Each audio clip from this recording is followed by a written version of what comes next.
The primatial cathedral of St. Mary of Toledo, Spanish, Catedral Primada Santa Maria de Toledo, otherwise known as Toledo Cathedral, is a Catholic church in Toledo, Spain.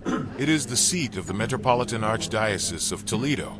The Cathedral of Toledo is one of the three 13th-century High Gothic cathedrals in Spain and is considered, in the opinion of some authorities, to be the magnum opus of the Gothic style in Spain. It was begun in 1226 under the rule of Ferdinand III, and the last Gothic contributions were made in the 15th century, when, in 1493, the vaults of the central nave were finished during the time of the Catholic monarchs. It was modeled after the Bourges Cathedral, although its five-naves plan is a consequence of the constructor's intention to cover all of the sacred space of the former city mosque with the cathedral, and of the former Seine with the cloister. It also combines some characteristics of the Mudéjar style, mainly in the cloister, with the presence of multifoiled arches in the triforium. The spectacular incorporation of light and the structural achievements of the ambulatory vaults are some of its more remarkable aspects. It is built with white limestone from the quarries of Alajuelas, near Toledo. It is popularly known as Dives Toletana, meaning the rich Tolden in Latin. The Mozarabic chapel in the Cathedral of Toledo still uses the Hispano-Mozarabic rite and music. History. Origins. The main facade, from the Plaza del Ayuntamiento. For many years, an unwritten popular tradition has held that there was originally a church from the era of the first Archbishop Eugene, St. Eugene of Toledo, located in the same place as the present cathedral. This church was consecrated for a second time in the year 587, after having undergone some alterations, as testified by a 16th-century inscription preserved on a pillar in the rear of the nave of the church, which states, "In the name of the Lord, the Church of St. Mary was consecrated as Catholic, the first day of the Ides of April, in the joyful first year of the reign of our most glorious King Flavius Reccared, era 625, 13 of April of 587. The city had been the episcopal seat of Visigothic Spain. The numerous councils of Toledo attest to its important ecclesiastical past. Also, the abjuration of Arianism on the part of Reccared occurred there. The Muslim invasion did not immediately eliminate the Christian presence, and the bishopric remained established in the Church of St. Mary of Alfazan. The Visigothic church was torn down, and the main mosque of the city of Toledo was erected in its place. Some investigators point out that the prayer hall of the mosque corresponds with the layout of the five naves of the current cathedral. The same would coincide with part of the current cloister and the chapel of St. Peter and the minaret with the bell tower. Using certain archaeological data, it is possible to discern an Islamic column mounted inside the chapel of St. Lucy. The marble shafts that decorate the exterior of the choir are an improvement of an old Muslim construction, and the intertwined arches of Caliphate style in the triforium of the main chapel and of the ambulatory coincide with the Muslim construction tradition of Cordova. The Cathedral of Alfonso VI. The city of Toledo was reconquered by Alfonso VI, King of Leon and Castile, in 1085. One of the points of the Muslim capitulation that made possible the transfer of the city without bloodshed was the king's promise to conserve and respect their institutions of higher learning, as well as the customs and religion of the Muslim population, which had coexisted with the larger Mozarabic population. Naturally, the preservation of the main mosque was integral to this compromise. Shortly thereafter, the king had to depart on matters of state, leaving the city in charge of his wife Constance and the abbot of the monastery of Sahagun, Bernard of Cederac or Bernard of Cluny, who had been elevated to the rank of Archbishop of Toledo. These two, in mutual accord and taking advantage of the absence of the king, undertook an unfortunate action which, as told by the priest Mariana in his General History of Spain, almost provoked a Muslim uprising and consequent ruin of the recently conquered city. On October 25, 1087, the Archbishop, in cooperation with Queen Constance, sent an armed contingent to seize the mosque by force. They proceeded to install a provisional altar and hung a bell in the minaret, following Christian custom to cast out the filthiness of the law of Muhammad. At 7, the priest Mariana writes that King Alfonso VI was so irritated by these events that neither the Archbishop nor the Queen were able to prevent him from ordering the execution of all the active participants. Legend tells that the local Muslim populace itself helped restore peace, with its chief negotiator, Faqih Abu Walid, requesting the king to show mercy and imploring his fellow townsmen to accept the Christian usurpation as legitimate. In gratitude for this gesture, the cathedral chapter dedicated a homage to Walid and ordered his effigy to be placed on one of the pillars in the main chapel, in this way perpetuating his memory. 8. Thus the conversion of the Toldon Mosque was upheld, and it remained consecrated as a Christian cathedral. The building plans of the former mosque have not been preserved, nor is the appearance of the structure known, but taking into account the preserved vestiges of mosques in other Spanish cities, in Seville, Jaén, Granada, Malaga, and the Mosque Cathedral of Córdoba, it may be supposed that it was a columnary building, with horseshoe arcades on top of columns in revision of earlier Roman and Visigothic construction. It is possible that it appeared very much like the Church of the Savior of Toledo, previously a mosque. King Alfonso VI made important donations to the new church. On December 18, 1086, the cathedral was placed under the advocacy of Maria, and it was granted villas, hamlets, mills, and 1/3 of the revenues of all the rest of the churches of the city. The first royal privilege that is preserved is a prayer in English. I, Alphonsus, Emperor of Hesperia by the disposition of God, grant to the Metropolitan See, that is, the Church of St. Mary in the city of Toledo, the complete honor that she should have the pontifical see according to what before was constituted by the Holy Fathers. Pope Urban II recognized this church in 1088 as the primatial cathedral over the rest of the kingdom. The mosque cathedral remained intact until the 13th century, when in the year 1222 a papal bull issued by the Pope authorized the construction of a new cathedral, which was begun in 1224 or 1225.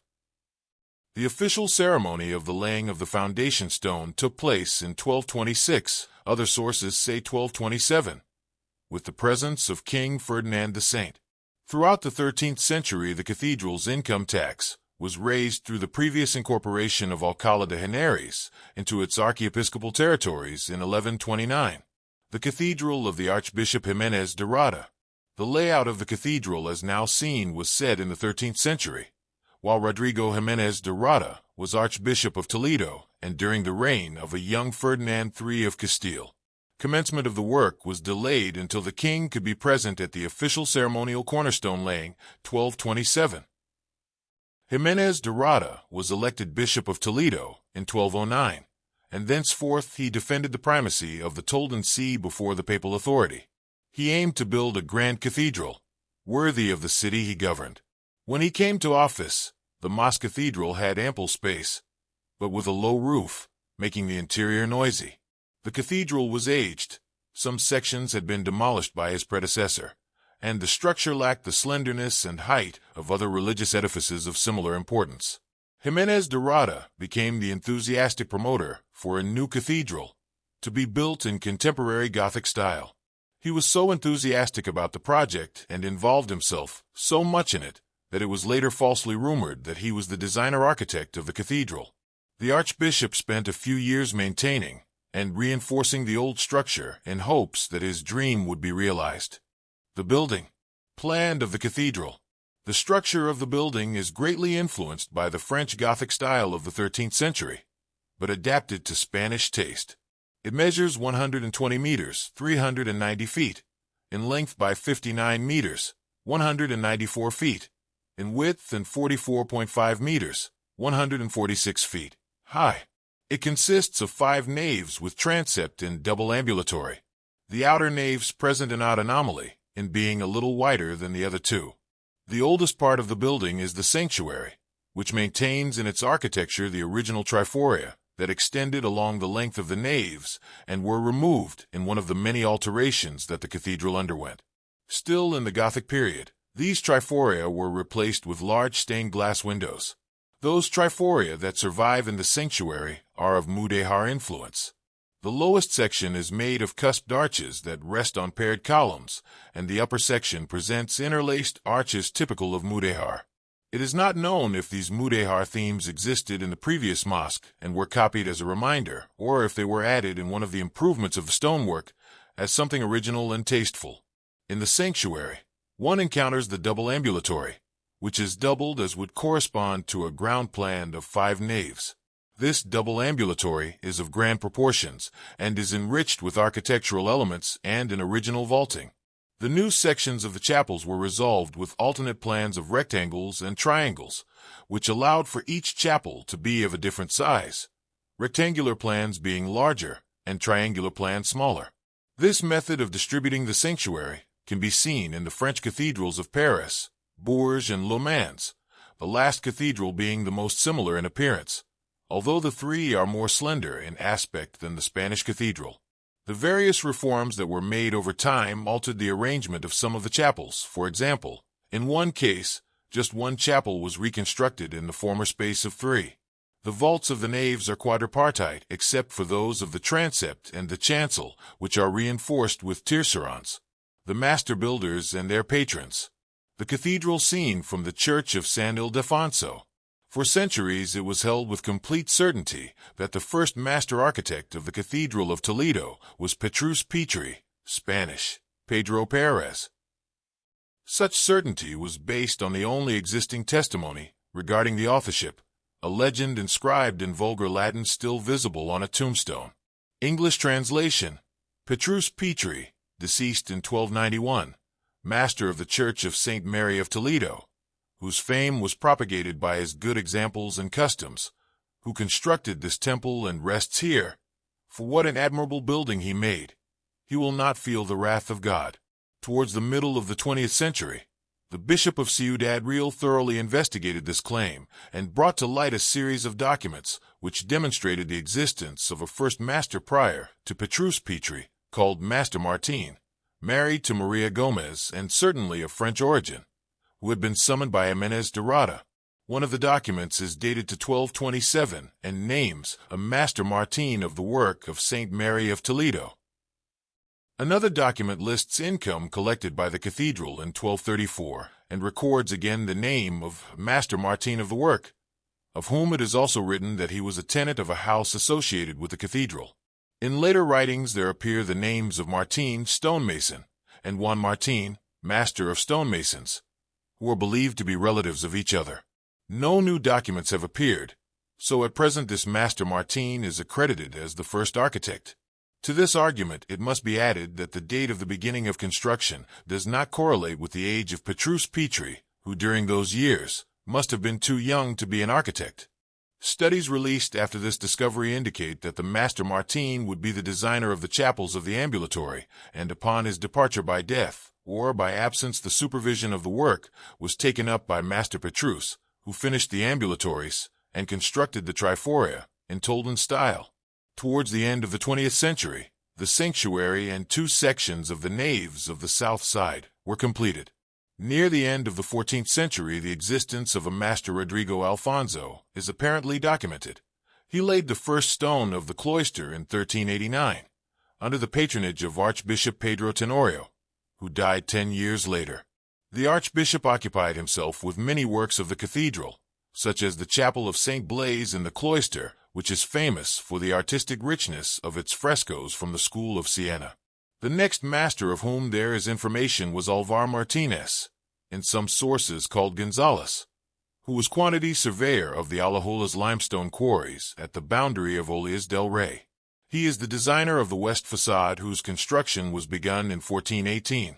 Changes made in 1787 obscure the original appearance of this façade. He was also the designer of the only tower of the cathedral, which was built during the office of Archbishop Juan Martínez de Contreras, whose coat of arms appears in the frieze that crowns the first section.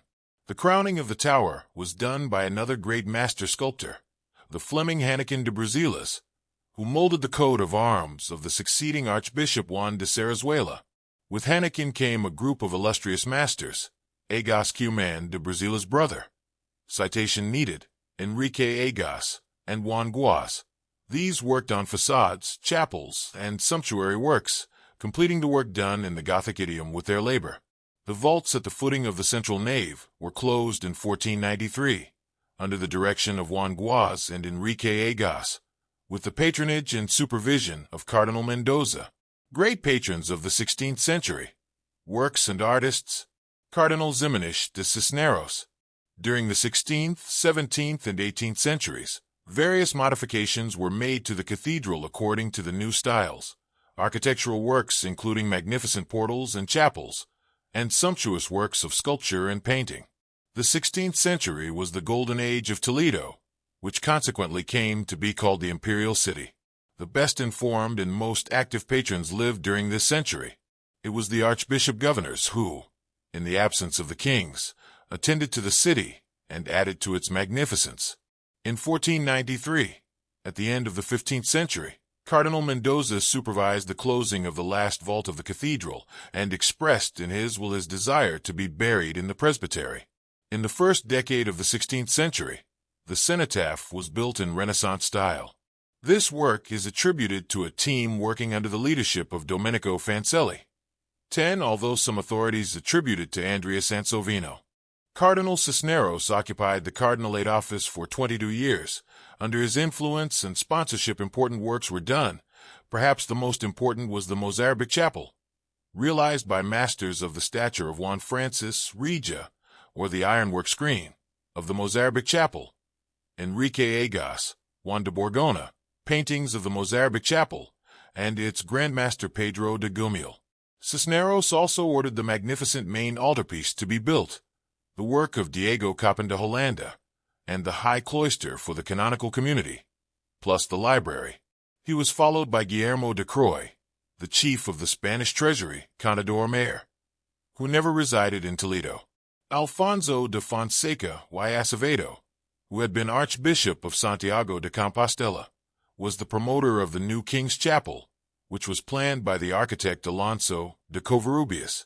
Paintings by Mariano Salvador Maella were added in the 18th century. With the ascent of Bishop Juan Tavera, the Tolden Renaissance reached its height of splendor. Under his governance, the choir of Alonso Barragán and Felipe Vigani, the interior facades of the transept, the chapel of St. John, or of the treasure, and other facades and adornments were constructed.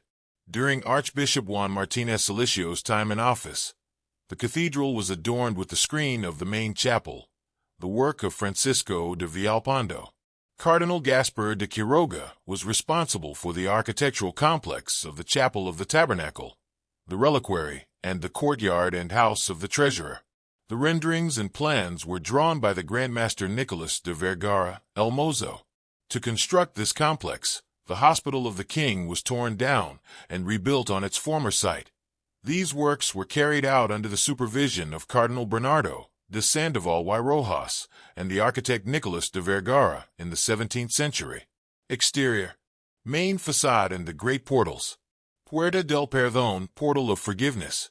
The main facade faces an irregular square containing the town hall and the archbishop's palace. To the left is the bell tower, and to the right the projecting Mozarabic Chapel that occupies the place where the second tower was to be built.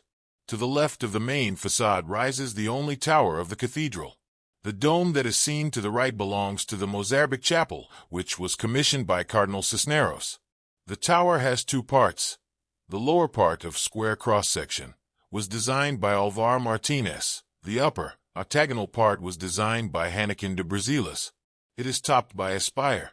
The main facade has three portals, known as, respectively, Puerta del Perdón, Portal of Forgiveness, in the center, Puerta del Juicio Final, Portal of the Last Judgment, to the right, and Puerta del Infierno, Portal of Hell, to the left. The Portal of Forgiveness belongs to the 15th century. It was begun under the direction of Alvar Martinez in 1418. It is so called because indulgences were granted to penitents who entered through it. These days it is always closed, and is used only on special occasions and upon the investiture of new archbishops of the primatial cathedral. It has one great arch, with 6 Gothic archivolts. The decoration consists of typical Gothic iconography, with the figure of the Savior in the mullion and in apostolates in the jambs. In the tympanum, the Virgin gives the chasuble to Saint Ildefonsus, a particularly special theme for the cathedral, which is repeated in the interior in the chapels and paintings. The leaves of the doors measure more than 5 meters in height and are covered by elaborately fashioned bronze plates, which date to the 14th century. The Portal of the Last Judgment is the oldest of the three, and represents, as its name suggests, the Last Judgment. The portal of hell, in contrast, does not contain figurative motifs, only floral decoration. It is also known as the Portal of the Tower, or of the Palms, as it used to be reserved as an entrance for the procession of the Palms on Palm Sunday. Puerta del Reloj, Portal of the Clock. The facade was modified in 1787 by the architect Eugenio Durango under the orders of Cardinal Lorenzana. The sculptor was Mariano Salvatierra. The work was necessary because of the deterioration of the stone, which was not of good quality. It is possible that the portals were to be moved forward between buttresses instead of their current position, but this is not known for certain. Portal of the Clock. The Portal of the Clock is the oldest of the portals, begun in the 14th century and located in the facade of the north side. In addition, it is also known as Portal of the Fair, because it opened to the street where the fair was celebrated. Portal of the Chapineria, shoemaker shop, because it fronts the street which bears that name, the place where clogs were made and sold. Portal of the Alas, because in its decoration some alas can be seen. Portal of the Monarchs, alluding to the iconography of its sculpture. Portal of the Lost Boy, also because of the iconography. The tympanum is divided into 4 horizontal panels, in which there are scenes from the life of Christ, the Annunciation, the Nativity, the Adoration of the Magi, the Massacre of the Innocents, the Flight into Egypt, the Circumcision of Jesus, the Finding in the Temple, the Presentation of Jesus at the Temple, the Baptism and the Marriage at Cana. In the upper part of the tympanum, the death of the Virgin is depicted. The column mullion is decorated with an image of the Virgin and Child. In the jambs are images of kings and saints, all of which are the work of the sculptor Juan Alemán, who also worked on the Portal of the Lions. Above this portal is found the later sculpting of Gregorio López Durango, whose work is also seen on the main facade. It is consolidation work that was needed because of the deteriorated state of the stone. The central intercolumniation above the portal is occupied by the face of the clock that gives it its name. The portal and its surrounding stonework form an appealing space, with the entranceway enclosed by a Gothic screen.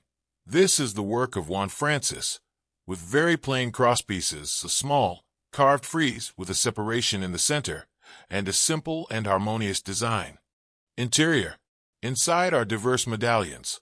The best are those of the Virgin of the Annunciation by Nicolas de Vergara, El Mozo, and of the Archangel Saint Gabriel by Juan Bautista Vasquez. It is also adorned with paintings and coats of arms. Above is the rose window of the 13th century that contains the oldest stained glass of the cathedral. Portal of the Lions. Puerta de los Leones, Portal of the Lions. The Portal of the Lions was built in the 15th and 16th centuries. It is the most modern of the great portals. It is so named because of the lions that surmount the columns of the gate that encloses the small entranceway. In addition, it has 2 other names. New Portal, for being the last that was built. Portal of Joy, in allusion to the celebration of the Assumption of the Virgin that is represented in the face of the back wall, over the archivolts. It was constructed between the years 1460 and 1466 under the mandate of Archbishop Alfonso Carrillo de Acuña, with designs from Hannequin of Brussels, also known as Anakin de Egascuman, 13 and Enrique de Egascuman, his son, 14 in collaboration with the Flemish sculptors Pedro and Juan Guaz and Juan Alemán, designer of the Apostolate. These artists supervised a large workshop that included prestigious stonemasons and carvers. The statuary of this portal is one of the best Hispano-Flemish assemblages of the 15th century. Above all, the Virgin of the column mullion and the statues of the jambs, the cherubim and musical angels that accompany the ascension of Mary to the sky, are works of art executed with great delicacy. The facade was altered by Durango and Salvatierra, the same as in the other portals, to enhance the appearance of the building. The bronze leaves of the doors are the work of Francisco de Villalpando, who created a masterpiece on the 35 panels or plates. They are hidden from view, protected with wood panels. On top is the great rose window of polychromatic stained glass. The interior of the portal corresponds to the great facade of the transept on its southern side, on top of which rests the small balcony with balustrade that corresponds to the tribune where the organ of the emperor is located. Higher up is the rose window, surrounded by a frame with its pendentives decorated with rosettes. In the lower part of the great facade is the portal divided by a column mullion. Above the doors are the tympanum sculpted with themes of the genealogy of the Virgin whose designers were the same who worked on the exterior of this portal. On top of the tympanum is the plateresque carving with a great medallion of the coronation of the Virgin in the center, the work of Gregorio Pardo, eldest son of Felipe Vigorni. On both sides are the statues of David and Solomon, attributed to Esteban Jamit.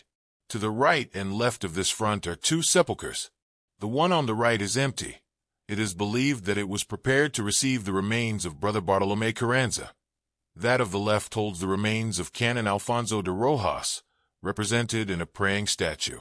The bronze Regia metalwork screen was made a century after the great screens of the main chapel and of the choir, in a style completely different from these, valuing solidity and utility more than the taste for ornamentation of the previous century. Its designer was Juan Alvarez de Molina, a native of Ubeda, Jaén, who made the screen in the city of Toledo in 1647. The documents preserved in regard to this say that the master metalsmith received 8,504 reals and 12 maravedis, in addition to the 27,000 reals that had been given to him earlier. The document gives account of the cost of the metal employed, which was nearly as much as the total payment he received for the work. Other portals and facades of the cathedral. Level portal. The level portal is of neoclassical style, built in 1800. It is the only entrance to the cathedral that is level with the ground, without steps, so giving it its name. It was customary for processions to exit through this portal. Facade of St. Catherine. The facade of St. Catherine is of late Gothic style. Its archivolts are carved with vegetal motifs of leaves and foliage. The pillar that makes the mullion is splendidly carved on its side faces, with castles and lions. In its interior, it has two sections. The higher section is ornamented with a series of statues with small docils. Portal of the Presentation. The Portal of the Presentation is from the time of Cardinal Tavera. It is richly carved with imagery of miniatures in good quality. Very white stone. Tower. Tower of the Cathedral. The original plan was to build two symmetric towers on each side of the west facade, but when the one at the northern corner was raised, it was discovered that the ground beneath the site plan for the southern tower was unstable due to an underground water stream. Even so, the Mozarabic chapel was later built there. The tower was designed and built mostly by Alvar Martinez. It is Gothic, with some decorative Mudéjar influence, and reaches a height of 92 meters, 301 feet. For levels, and a fifth of lesser height rise on a square elevated base which houses the chapel of the Treasury. Between the first and the second level a frieze of black marble unfolds horizontally, with the coat of arms of Archbishop Juan Martinez de Contreras, whose mandate was from 1422 until 1438, inlaid in white marble. Master Martinez completed this part of the work in 1422, but left no plans or drawings for construction of the pinnacle and its spire. This top level of the tower, with its octagonal body, was designed by the architect Hanakin de Brasilas, who was summoned to finish its construction with a group of accomplished masters, Egas Cuman, Enrique Egas, and Juan Guaz among others. The pinnacle with its buttressed arches rests on the octagonal barrel of the fifth level and is topped with a spire that supports three crowns imitating a papal tiara. Interior. Looking down the main chapel. Main chapel. Interior of the cathedral. The main chapel of the cathedral brings together a wealth of artwork, starting with the architecture of the enclosure itself. In its original state, the enclosure was separated into two parts, with two independent vaults. The polygonal vault pertained to the chapel of the old monarchs, which was somewhat separated. With this arbitrary division, the presbytery was improperly narrow for such a grand cathedral. Cardinal Cisneros insisted that he wanted this part of the cathedral to be rebuilt, and despite some resistance from the chapel chapter, he finally received its consent to demolish the old chapel and build one with a wider presbytery and sufficient space for the great Gothic retable, which he himself had commissioned. Also in its original state, the chapel had been enclosed laterally by two magnificent screens of stone, which were like enormous gates. The pulpit, or gospel side of the church, with its screen, was demolished to make room for the sepulchre of Cardinal Mendoza. The lectern, or epistle side, remains as it was, and by this it can be deduced that it was part of a larger work. Some art critics, 15, assure us that this stone screen is the most beautiful part of the cathedral. It is possible that its construction was completed during the tenure of Archbishop Pedro de Luna, whose polychromatic shield and coat of arms of Castile and Leon are displayed here. It is adorned with abundant statuary, including a sculpted choir of angels that appear to be flying. The two pillars that form the passage to the interior of the chapel were built to harmonize with this work of fretted stone. On the left pillar is a statue of Martin Alhaja, the famous shepherd who, according to legend, led King Alfonso VIII of Castile through the Despinaperos Pass in the Battle of Las Navas de Tolosa. The other pillar is called Fakia's Pillar after its statue of Abu Walid, who brought King Alfonso VI a message of tolerance. See this section. The whole sanctuary is covered with carved and chiseled mythological figures of all sizes. On the pulpit side are the beautifully decorated sepulchres of Alfonso VII and Dona Berenguela with their recumbent statues, while on the lectern side are the tombs of Sancho III of Castile, the Desired, and Sancho IV the Brave. The images of the monarchs were carved in wood by